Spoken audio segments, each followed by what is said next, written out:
আমাৰ ঐতিহ্যমণ্ডিত ঐতিহাসিক ধাৰী নগৰী কয়াকুছিখন একাংশ ব্যক্তিৰ নেতৃত্বত বাণিজ্য নগৰীলৈ ৰূপান্তৰ হৈ আছে। এখন গ্ৰন্থ আৰু বাণিজ্য মেলা কয়াকুছিত অনুষ্ঠিত হ'বলৈ ধৰিছিল। ৰাজনৈতিক ৰহণ হানি সেইটো ফাট মেলি নেতৃত্বৰ দুখৰ কাৰণে দ্বিতীয় বছৰটোতে ফজু বজাৰত আকৌ এখন আৰম্ভ হ'ল। তাৰপিছত কয়াকুছি কুৰিহা বাঁহ বেত হস্তশিল্প নামেৰে এখন অনুষ্ঠান আৰম্ভ হ'ল।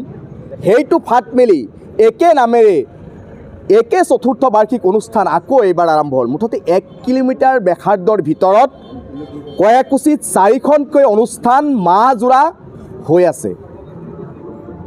অতিৰঞ্জিত সকলো বেয়া হয়, পজিটিভ নিগেটিভ দুয়োটা দিশে আছে। গ্ৰন্থ আৰু বাণিজ্য মেলা, গ্ৰন্থৰ বিপণী থাকিলে ভাল, তাতে অধ্যয়নৰ কাম হয়। প্ৰত্যেকটো অনুষ্ঠানৰ কিছু পজিটিভ দিশ আছে, কিছু নেতিবাচক দিশ আছে। কিন্তু এতিয়া অতিৰঞ্জিতভাৱে এমাহ জোৰা 4খনকৈ অনুষ্ঠান হোৱাৰ কাৰণে এতিয়া নিগেটিভ দিশৰ সংখ্যাটো বাঢ়ি যোৱা বুলি আমাৰ সৰ্বস্ব ৰাইজে অনুভৱ কৰি আছে। কি প্ৰয়োজন আছিল এখন গ্ৰন্থমেলাৰ পিছত 4খন অনুষ্ঠান? ইয়াতে কিবা প্ৰয়োজন আছিল বুলি মই নাভাবোঁ। নেতৃত্বৰ দুখৰ কাৰণেই দ্বিতীয় বছৰটোক ফজু বজাৰ, তাৰপিছত আকৌ কুৰিহা বাঁহ বেত, তাৰপিছত আকৌ কয়াকুছি কুৰিহা বাঁহ বেত হস্তশিল্প 4খনকৈ অনুষ্ঠান এতিয়া আৰম্ভ হৈ বাণিজ্য নগৰলৈ পৰিণত হৈছে। ইয়াত আপোনালোকে পিছফালে কয়াকুছি মহাবিদ্যালয় আছে, ঐতিহ্যপূৰ্ণ, আমাৰ সকলোৰে কাৰণে গৌৰৱ। সেই কয়াকুছি মহাবিদ্যালয়ত বৰ্তমান পৰীক্ষা চলি আছে। অহাকালিৰ পৰা ফাৰ্ষ্ট চেমৰ 5th চেমৰ পৰীক্ষা আৰম্ভ হ'ব। এই গোটেই মাহজোৰা বিভিন্ন ছেমিষ্টাৰৰ পৰীক্ষা আৰম্ভ হ'ব। 25 তাৰিখৰ পৰা প্ৰি টেষ্ট HLC মানে 10ৰ ছাত্ৰ ছাত্ৰীৰ প্ৰি টেষ্ট আৰম্ভ হ'ব। এই পৰীক্ষা চলাকালীন সময়ছোৱাত 4খনকৈ এমাহ জোৰা এই বিভিন্ন হট্টগোল, বিভিন্ন সাংস্কৃতিক অনুষ্ঠান ৰাতি 12টা 1টালৈকে যে চলিব, ছাত্ৰ ছাত্ৰীসকলৰ ওপৰত ইয়াৰ প্ৰভাৱ নিশ্চিতভাৱে পৰিব। ইয়াৰ মৰ্মে অভিভাৱকসকলে অনুভৱ কৰিছে আৰু ছ'চিয়েল মিডিয়াতে হওক, বিভিন্ন সংবাদ মাধ্যম হওক, বিভিন্নজনে আৱেগ কৰি আছে। ময়ো অনুভৱ কৰি আছোঁ যে আমি সকলোৱে ৰাজনৈতিক পাখা খেল বন্ধ কৰি কয়াকুছিৰ ঐতিহ্য ৰক্ষাৰ কাৰণে, কয়াকুছিৰ মান মৰ্যাদা ৰক্ষাৰ কাৰণে আমি একেখন অনুষ্ঠান কিয় বছৰত এটা কৰিব নোৱাৰোঁ? আজি কয়াকুছিত বহু মাদ্ৰাছা আছে, বহু মক্তব আছে, বহু ধৰ্মীয় অনুষ্ঠান আছে। তেওঁলোকে বাৰ্ষিক অধিৱেশন কৰাৰ কাৰণে, ৱাজ মেহফিল এখন কৰাৰ কাৰণে এই মাহটোত তেওঁলোকৰ কাৰণে সম্ভৱ হৈ উঠা নাই। আগে পিছে বহু ধৰ্মীয় অনুষ্ঠান, বহু ধৰ্মসভা হৈছিল। একমাত্ৰ 4খনকৈ অনুষ্ঠান পতাৰ কাৰণে এই মাহটোত এখন ধৰ্মসভা এই অঞ্চলত আমি অনুষ্ঠিত কৰিব নোৱাৰোঁ। ইয়াৰ ধৰ্মৰ ওপৰতো এক চৰম আঘাত হানিছে এই 4খন অনুষ্ঠানে। গতিকে ৰাজনৈতিক পাখা খেল বন্ধ কৰিবলৈ আহ্বান জনাইছোঁ। আজি জাকিৰ হুছেইন চিকদাৰৰ পৃষ্ঠপোষকতাত ফজু বজাৰত অনুষ্ঠিত হয়। আজি জাকিৰ হুছেইনৰ পৃষ্ঠপোষকতাত কুৰিহা বাঁহ বেত অনুষ্ঠিত হয়। কয়াকুছি গ্ৰন্থমেলা 3খনকৈ অনুষ্ঠান তেখেতৰ নেতৃত্বত অনুষ্ঠিত হয়। আকৌ মীনাক্ষী ৰহমানৰ নেতৃত্বত এতিয়া কয়াকুছি কুৰিহা বাঁহ বেত হস্তশিল্প বাণিজ্য মেলা আজিৰ পৰা আৰম্ভ হ'ব। কালি কয়াকুছি গ্ৰন্থৰ বাণিজ্য মেলা লাই খুঁটা আৰম্ভ কৰা হৈছে।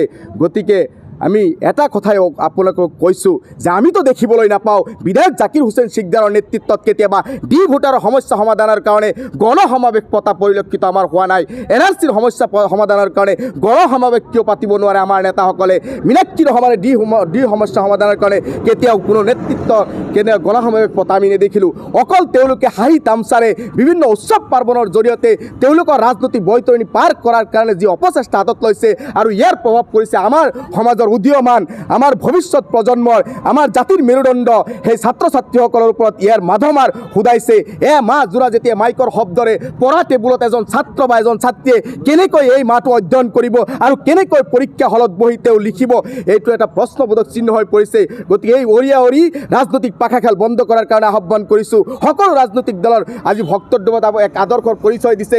তাতে কমিটিত দেখিছোঁ AUDFৰ মানুহ, কংগ্ৰেছৰ মানুহ, সকলো মানুহ একত্ৰিতভাৱে সকলোৱে একেলগে এটা অনুষ্ঠান কৰে। কিয় আমি কয়াকুছিত এখন অনুষ্ঠান কৰিব নোৱাৰোঁ? কিহৰ ৰাজনীতি? ধৰ্ম মানে গ্ৰন্থ আৰু বাণিজ্য মেলাৰ নাম লৈ উৎসৱৰ নামত কিহৰ ৰাজনীতি? আমি সকলোৱে একত্ৰিতভাৱে কয়াকুছিৰ মান মৰ্যাদা বিশ্বৰ দৰবাৰত তুলি ধৰাৰ কাৰণে এখন অনুষ্ঠান গৰ্জিয়াছলি ডাঙৰকৈ আমি কিয় কৰিব নোৱাৰোঁ? নেতাসকলে কি আৰম্ভ কৰিছে? সাধাৰণ জনতাক লৈ, ছাত্ৰ ছাত্ৰীক লৈ কি আৰম্ভ কৰিছে? গতিকে নেতাসকলে এইটো ছাত্ৰ ছাত্ৰীৰ ওপৰত মূৰত ৰাম টাঙো সুদাইছে। ধৰ্মীয় উৎসৱ আমি পাতিব নোৱাৰোঁ এই মাহটোত। ধৰ্মীয়ৰ ওপৰতো ৰাম টাঙোন সোধাইছে। গতিকে অভিভাৱকৰ পকেটৰ ধন খৰচ কৰি ছাত্ৰ ছাত্ৰী বা এই যুৱক যুৱতীসকলে অভিভাৱকৰ পৰা টকা আনি এক মাহ জোৰা তেওঁলোকে অৰ্থনৈতিকভাৱে আমাৰ অভিভাৱকসকলক কাংগাল কৰি পেলাইছে। গতিকে এইবোৰ বন্ধ হ'ব লাগে আৰু এক সুস্থিৰ সমাজ গঠন কৰাৰ কাৰণে ইমান কাৰ্যসূচীৰ আমাৰ প্ৰয়োজন নাই। এখন কাৰ্যসূচী হওক আৰু সেয়া দল মত নিৰ্বিশেষে সকলোৱে একত্ৰিতভাৱে হাতে হাত ধৰি আমি কৰ্মসূচীত এখন কাৰ্যসূচী যাতে অহা ভৱিষ্যতে যাতে কৰিব পাৰোঁ তাৰ ব্যৱস্থা কৰাৰ কাৰণে এই কৰ্মসূচী অঞ্চলৰ শিক্ষিত সমাজ সচেতন নাগৰিক বৃহত্তৰ সমাজক মই আহ্বান জনাইছোঁ, আহক আমি এখন অনুষ্ঠান কৰোঁ আৰু সেই অনুষ্ঠানটো বিশ্বৰ দৰবাৰত আমি উজ্বলাই তোলোঁ। ইমান অনুষ্ঠানৰ আমাৰ প্ৰয়োজন নাই। আমাৰ ছাত্ৰ ছাত্ৰীসকলে যাতে ভালদৰে পঢ়িব পাৰে তাৰ কাৰণে ভৱিষ্যত প্ৰজন্মৰ যাতে মানে শিক্ষা ব্যৱস্থাটো আৰু টনকিয়াল কৰিব পাৰোঁ তাৰ কাৰণে চিন্তা কৰাৰ কাৰণে মই আহ্বান জনাইছোঁ।